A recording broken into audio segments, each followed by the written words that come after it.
My mom tidied up inside. As I rolled my small toy car over the rocks, the milkman pulled up to our curb. I watched intently as he retrieved a metal basket holding 2 glass bottles from his truck and delivered them to our back door just off the kitchen in our carport. To this day, I can still feel the rising sun warming my neck and the thrill of being alone outside and the curious appearance of the milkman. There was this new world outside our home that I'd really never imagined before. The second scene that sticks with me is of my first fist fight. I was probably about 4 years old, and a boy my age who lived at the end of our block decided to duke it out with me for reasons that are still a mystery to me. Back then, it seemed you didn't need a reason beyond just proving yourself tough. But I wasn't going down without a defense. Fists flew in a dog paddle fashion until I got him and his flailing arms pinned to the ground. Then he somehow managed to stretch his neck around enough to reach my butt with his teeth. He clamped down like a small, angry mutt. I can still remember being unable to sit down on the back seat of my mother's old Chevrolet that afternoon. Fortunately, I was still small enough to stand on the floorboard and hold tight to the front seat. One might say that boy was my first real pain in the ass.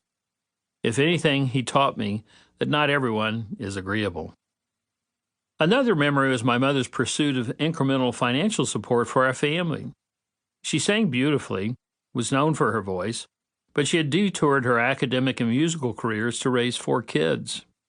When my twin, Beth, and I were somewhere around 4 years old, our mother would take us with her downtown to a Wichita Falls funeral home, slide in the back door, put on a robe, ask us to sit quietly, and at just the right moment, she'd slip across the hall to anonymously sing at some soul's last service for a nominal fee. She'd then quickly collect us and her cash, and we'd be on our way. Now, a psychologist could probably tell you that those memories mean something, but as far as I know, they paint a fairly clear picture of my early life. I enjoyed independence, a little mystery, new discoveries, and as a result was constantly involved in a smorgasbord of activities that didn't fit into any particular pattern. I enjoyed sports and singing in the church choir.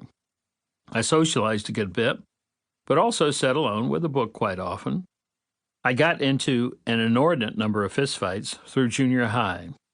I'd like to think due less to my temperament, more to my convictions, and the general culture of fighting at some of the schools I attended. But I spent my high school years uniting classmates through student government positions.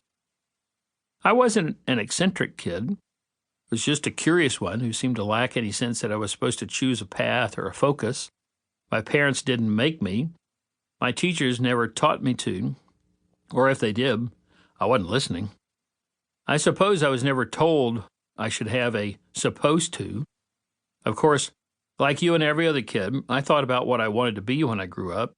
A professional baseball player, a politician, a famous musician.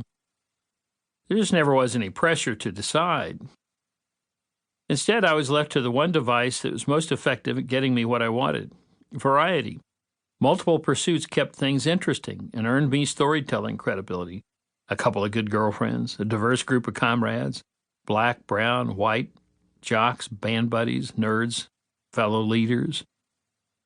There were narrow, focused, and life-changing days, too, like when I was 11 years old and learned of my parents' bankruptcy and felt the unwelcome upheaval for our family life that followed. I was later told that my father's business partner had embezzled funds from their company in order to support the lifestyle of his mistress. When the economy in the regional area went down in the mid-'60s, the embezzlement was painfully apparent.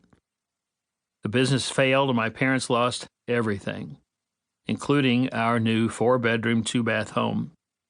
As much as anything, the experience branded a lesson in my mind about the importance of doing business with good people you could trust.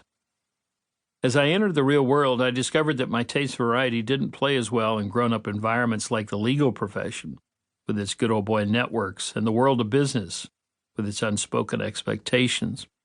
I had to learn the new rules and the consequences if I broke them. For a stint, I fell in line as I thought a career-minded adult should. I paid more attention to protocol than better possibilities around.